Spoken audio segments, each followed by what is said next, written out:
Meiosis adalah pembelahan sel yang menghasilkan sel anak dengan jumlah kromosom setengah dari induknya. Meiosis disebut juga sebagai pembelahan reduksi karena menghasilkan keturunan dengan jumlah kromosom separuh dari kromosom induk. Pembelahan meiosis 1 dimulai dengan profase 1 sang profase 1. Kompleks DNA dan protein yang dikenal sebagai kromatin berkondensasi membentuk kromosom. Pasang kromosom yang direplikasi dikenal sebagai kromatin saudara, dan mereka tetap terhubung di titik pusat yang disebut sebagai sentromer. Pada tahap ini terbagi lagi menjadi beberapa tahapan, yaitu haptogen, zigoten, pakiten, diploiden, dan diakinesis.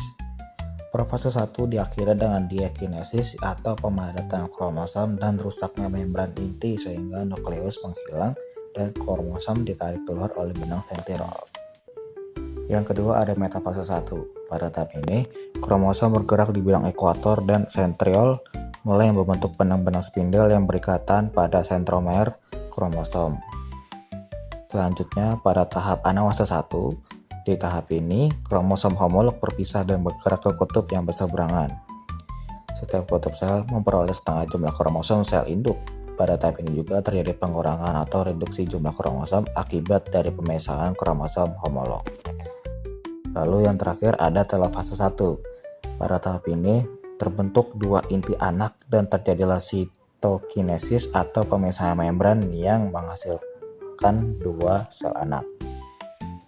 Selanjutnya dalam proses meiosis 2 terjadi beberapa tahap, yaitu profase 2, metafase 2, anafase 2, dan telofase 2. Profase 2 dimulai dengan tahap pembelahan dua sentriol menjadi satu sentriol baru.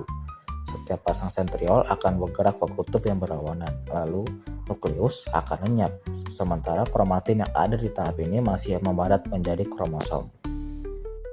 Di metafase 2, di tahap ini kromosom bergerak menuju ke bidang ekuator. Sentromer terikat pada bidang spindel yang berasal dari sentriol.